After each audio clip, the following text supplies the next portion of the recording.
Hey guys, welcome to my channel, Statements by Rainbow, and I'm Rainbow.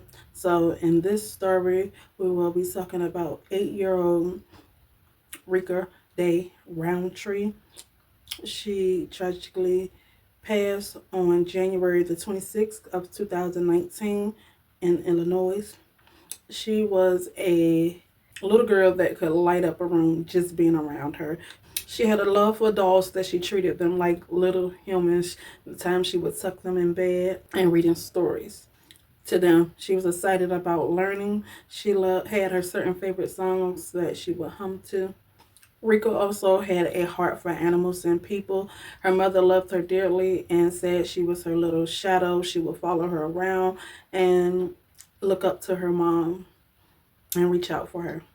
In 2016, unfortunately, there was an incident that happened with the mom that RICA and her older brother were taken away from the home. Now, the mother, she never thought it was a good idea for her daughter to be with the dad. She begged and pleaded for her not to be in the home with him. Now, he didn't have a record, but he did live with his girlfriend, in which the dad was real passive. Now, the girlfriend had a history with child welfare services, as well as there was reports and allegations and rumors and whispers accusing her of cruelty involving a stepchild. Now, the abuse, it didn't start immediately. At first, what needed to be established to RICA that wasn't her home and she wasn't a part of the family. It was to be known that she was more of a burden, and they wanted her to be isolated and disciplined. It started off with the girlfriend giving RICA certain looks. If you ever had one of those mothers that give you a stare, like they're not to be played with, she would give her a stare, which was meant to keep her quiet and to keep her away. RICA wasn't allowed to eat with the family. She was given whatever scraps that was left over. She also wasn't allowed to wear clothing that maybe the other children in the home and other people wore. She kind of looked just put together. There were other children in the home that was the girlfriends, as well as another child, which was the child of the dads and the girlfriend. In 2017, RICA had reported that the dad and girlfriend had beat her with a belt. The bruises started off small. Then they also noticed at the school that she was starting to eat with such kind of urgency. When the bruises had started, the teachers kind of thought that they were from falls, because that was one of the things she had said. But then eventually she came to school with black eyes. One particular day she came with 2 black eyes. And that, of course, couldn't be explained from just a fall. The bruises were getting bigger. They were in different places, whether her arms, her legs, her face. When questioned about the black eyes, she said she fell while playing in the dark. Of course, she was scared to tell the truth, but a report was filed with DCFS. But they didn't look into the family, nor did they remove her from the home. And it just got labeled as resolved. Even though she had cuts, whelps, and bruises, a split lip, black eyes, as well as new and old scars on her neck. While being observed, she had a healing gash over her eye. During the time of RICA being in the home, the girlfriend would text the father with things such as, "I really hate your daughter. It's time for her to leave," as well as, "Life would be better without RICA." The girlfriend had even texted the dad saying that she had told RICA to lie and say she fell while playing. RICA was forced to watch the other children eat at the table while she's staying. Her dolls were taken, as well as her smile. There were videos of RICA being hit while they laughed, as well as another video showing RICA standing naked while holding cans, and the girlfriend putting her hands around RICA's neck, saying, "Do I need to put a collar around you?" while she's dragging her by the neck and kneeing her in the back and hitting her head up against the wall. RICA was terrified.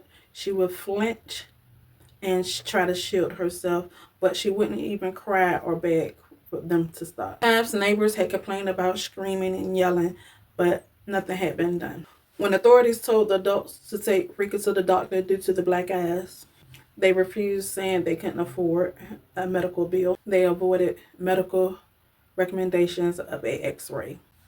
Rika had been vomiting for the past two days by January 25th, 2019. Her body was weak and she was unable to stand. Without struggle, she was disoriented and in deep, unbearable pain. She had blurred vision and was dizzy, and she continued to throw up. Rika was told she was better. She had to clean up her own throw up, but she couldn't. She could barely move and collapsed and hit the floor. She was unconscious, and the girlfriend had called 911. By the time they had arrived, Rika had no pulse and was taken to the hospital with life-threatening trauma and a large bruise to the abdominal area. She went into immediate surgery with her internal injuries and being unresponsive. Her body had dealt with so much damage for so long and had passed due to the abuse and injuries. Rika had been forced to stand for hours while holding heavy cans till her arms gave out. She was beaten so badly she had over 60 scars. During the surgery, she passed quickly. The surgeon said Rika had been hit 3 to 5 days prior. The intestines being swollen, which caused them to burst, causing blood to seep into the stomach. Autopsy report. Y'all know I never know this word. I'm going to go ahead and put it right there. Right there. A severe deadly infection caused by ruptured intestines. When told Rika passed, the dad seemed sad and distraught, but his girlfriend was calm. Rika was one of 3 children who passed that year while involved with DCFS in Illinois. The girlfriend hadn't got arrested until 3 months later during the investigation. The allegations against the 2 adults, death by neglect, torture, substantial risk of physical injury, and injurious environment. The other children went to stay with a relative under a safety plan. The girlfriend's sister was sentenced to 30 months of probation for harassing a witness. The father pled guilty to child endangerment and was sentenced to 8 years as a plea agreement. The mother had informed the former husband, who she had been with for 8 years at one point, she forgiven him, but didn't agree with the sentence, and whatever it would have been wouldn't have been enough. Stating Rika was 8 years old and you were her dad. You were supposed to protect her from the pain that you brought to her. I feel like you deserve to die in prison. The dad responded with, I should have protected her better, and I'm sorry. The girlfriend got a life sentence around and was found guilty of murder, aggravated battery, endangering the life of a child, and domestic battery in the death of Rika.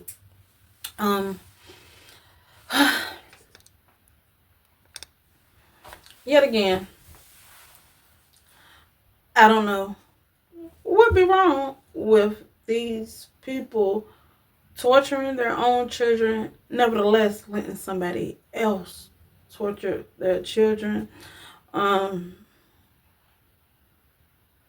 Such a pretty little girl, and I don't know. I'm starting to lose words because it sounds so repetitive. The cases are so repetitive. Rest in peace, baby girl. And that dad, that little bit of time you got, you're gonna pay. It might not be in the way we think, but you're gonna pay. And I'm trying to figure out how the girlfriend, sister, tampering with witnesses. Like, were you okay? You thought it was okay with what happened? That you need to fiddle with things? Like, you should have got more. You probably should have got what the daddy got, honestly. Well, that's the story of Rika Rountree. Thank y'all for watching. Have a great day.